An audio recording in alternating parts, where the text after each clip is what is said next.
Jacob, bearer of the promise.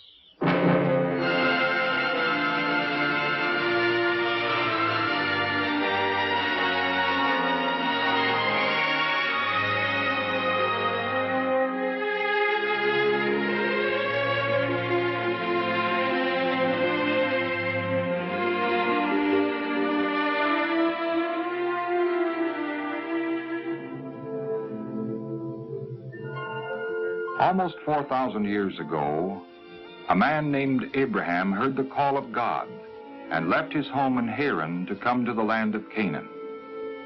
And now his son, Isaac, was married to a young woman of Haran named Rebekah. And Abraham was happy. For Rebekah was the granddaughter of Nahor, Abraham's brother, and a worshiper of the one true God. A woman who would help fulfill the promise that someday all the nations of the earth would be blessed through the descendant of Abraham.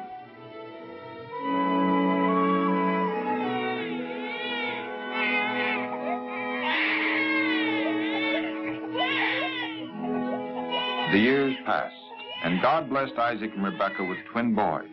The firstborn was named Esau because his skin was hairy. The second was called Jacob. And Rebekah often thought of something God had said to her before their birth. The older one will serve the younger.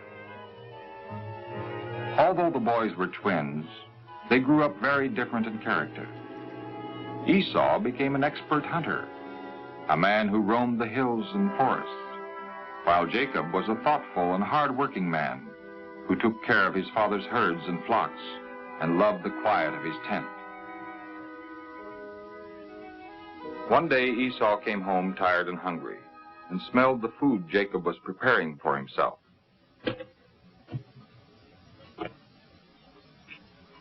Let me have some of that right away, Jacob. I'm about to die of hunger. I will, if you will sell me your rights as the oldest son. As the firstborn son, Esau was to become the head of the family after Isaac's death, and also the ancestor of the Messiah. But he answered thoughtlessly, What good is my birthright to me? Wait. First, you must swear to me that you'll do it. Swear. As the Lord lives, I swear it. You shall have all my rights as firstborn. In this way, Jacob gained the rights of his older brother, and he was glad, because he saw that all the promises which God had made to Abraham would now belong to him and to his own family. As Isaac grew older, his eyesight became so poor that he could not see. Fearing that he might not live much longer, he decided the time had come to give his firstborn son the blessing which would place Esau at the head of the family. Esau, my son? Yes, Father. I am old. I do not know when I'm going to die. Now then, my son, go take your quiver and your bow and hunt some game for me. Then prepare a delicious meal just as I like it. Then bring it to me to eat, and then I will bless you.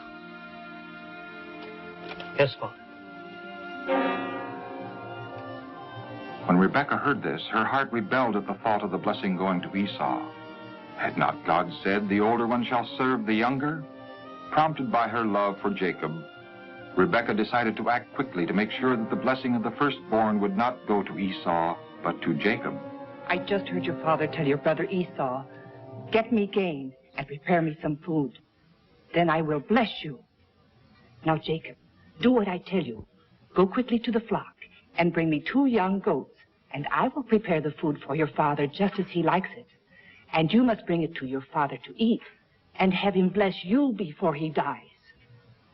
Jacob had openly obtained the rights of the firstborn from Esau. But should he deceive his father in order to get his blessing?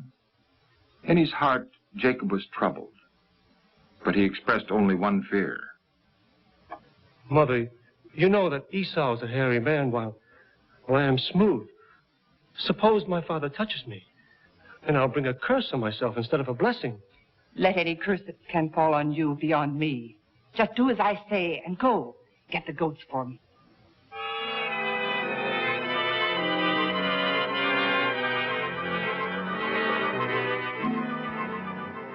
Rebekah had planned well. She put Esau's best clothes on Jacob and fastened pieces of goatskin on his hands and neck so that they were no longer smooth. And Rebekah gave him the food which she herself had prepared.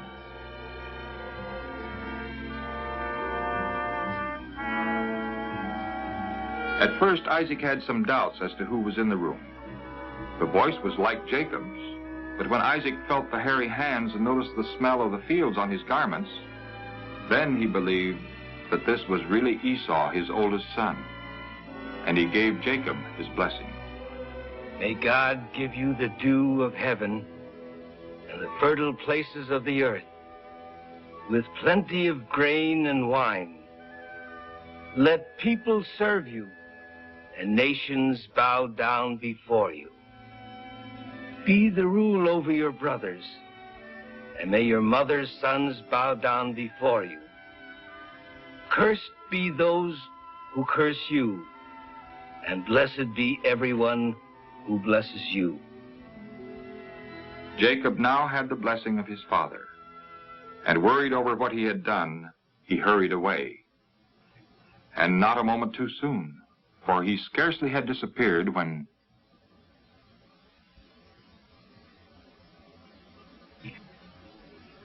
My father, here is the game I prepared for you, that you may bless me.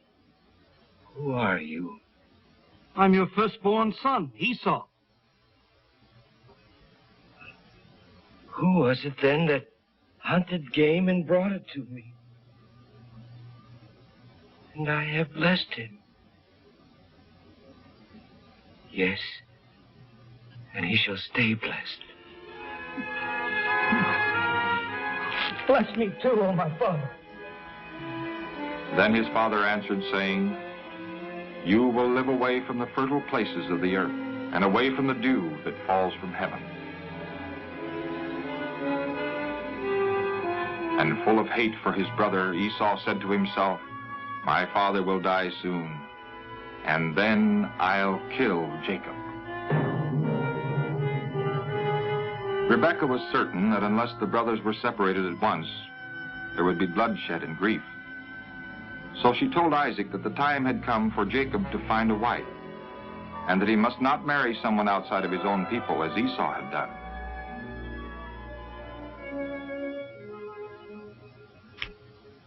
Do not marry any of the women of Canaan, but go to the plain of Syria and marry a daughter of Laban, your mother's brother. Yes, Father. Then Isaac blessed Jacob and sent him on his journey.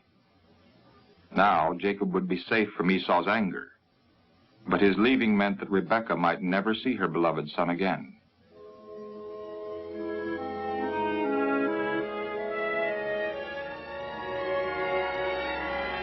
So Jacob left the only home he had ever known.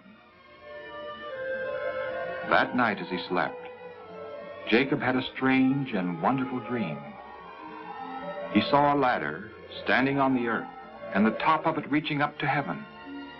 And the angels of God were going up and down on it. And the Lord spoke to Jacob in his dream, saying, I am the Lord, the God of your grandfather Abraham. The land on which you are lying I will give to you and to your descendants. And by your descendant, all the people in the world will be blessed. And now I shall be with you and will protect you wherever you go. And I will bring you back to this land.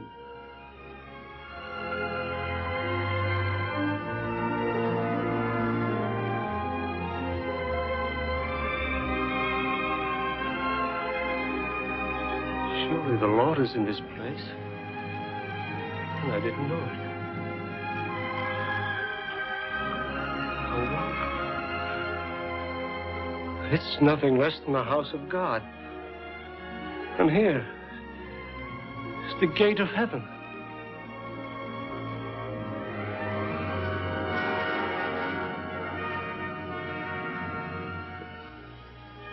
In the morning, Jacob rose early and took the stone on which he had rested his head and set it up as a pillar and poured oil on it. And Jacob made a solemn vow to the Lord.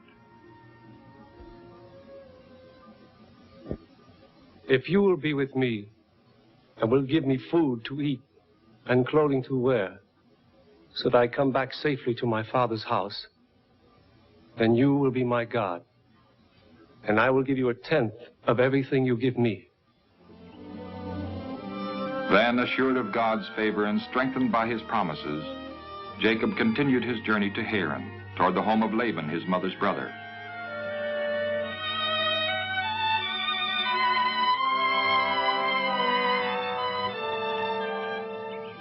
And when Jacob at last arrived in Haran, he saw some shepherds resting by a well, and he asked them about his uncle. Laban, the grandson of Nahor? Yes, we know him. Is he well? Yes, he's well. See, here comes his daughter Rachel now to water his sheep.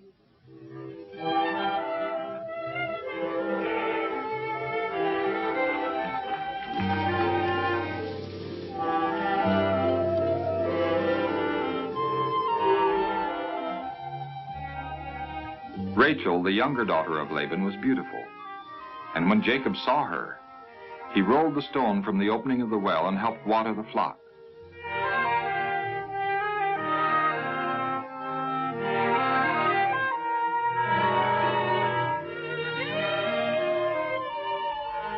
Then Jacob told Rachel, "I'm Rebekah's son." And she hurried to tell her father so that he would come out to welcome Jacob.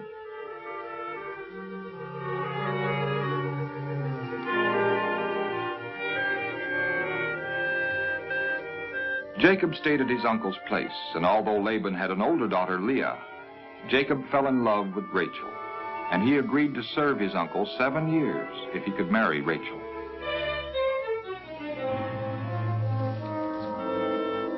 But because Laban wanted to have his older daughter married first, he tricked Jacob. And at the end of the 7 years... What did you do to me? I worked for you for 7 years in order to have Rachel as my wife. Why? Why then did you cheat me? In our country, we do not give a younger daughter in marriage before the oldest one. But you may have Rachel, too, if you'll agree to work for me another 7 years. So Jacob, who had deceived his father, was now learning how painful it is to be deceived. But because of his deep love for Rachel, he agreed to his uncle's terms.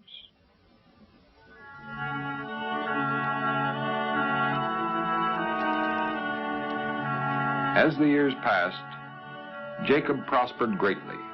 The Lord gave him a large family and many flocks and herds. But still his heart was not at rest.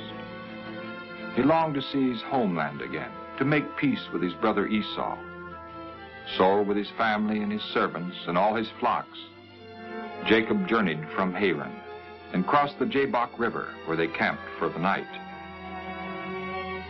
20 years had passed since Esau had threatened to kill Jacob. What if Esau had not forgiven him for taking his blessing? The night before he met his brother, Jacob turned to the Lord in prayer and wrestled with him until daybreak. Because Jacob firmly clung to God in faith, God told him, "Your name will be Israel, for you have fought with God and have won." But in the struggle, Jacob's hip was injured, and from that time on, he walked with a limp. In the morning, Jacob hurried ahead to meet his brother, to whom he had already sent gifts with which to win his favor. And when Jacob saw Esau approaching, he bowed low 7 times to show his desire for his brother's love and friendship.